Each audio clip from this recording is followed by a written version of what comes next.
Midnight Drearies.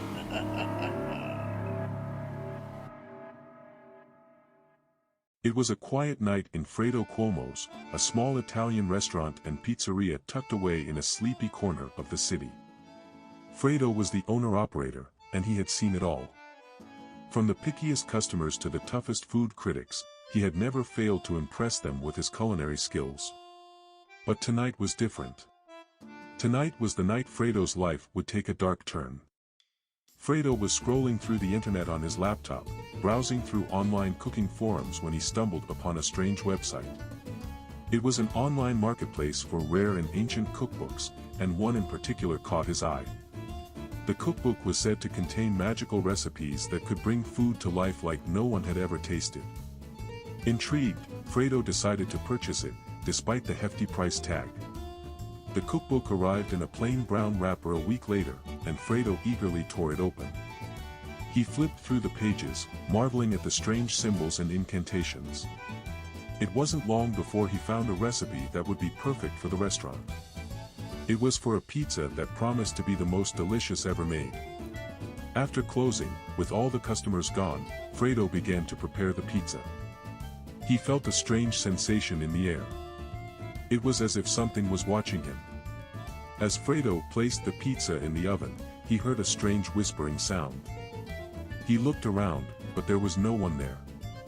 Fredo shook it off, thinking it was just his imagination, but still, something didn't seem right. When the pizza was ready, Fredo cut a slice and took a bite. It was unlike anything he had ever tasted. The cheese was gooey and stretchy, the sauce was rich and tangy, and the crust was crispy and chewy. It was the perfect pizza. But as Fredo ate, he noticed something strange happening. The pizza began to move on its own, wriggling and squirming on the plate. Suddenly, the pizza sprouted arms and legs, and before Fredo could react, it jumped off the plate and onto the floor. Fredo watched in horror as the pizza monster grew larger and larger, its eyes fixed on him. Fredo frantically searched for a way to fight back, grabbing a rolling pin and a spatula from the kitchen. "You try eat me," it said to the shaking chef. "So I eat you." The pizza monster charged at him, and Fredo swung the rolling pin, but it had no effect. The monster was too strong. Fredo ran around the kitchen, dodging the pizza monster's attacks. He grabbed a knife and tried to stab it, but the monster's golden brown body absorbed the blows. Fredo was running out of options, and the monster was getting closer. As a last resort, Fredo grabbed a bottle of olive oil and sprayed it all over the monster.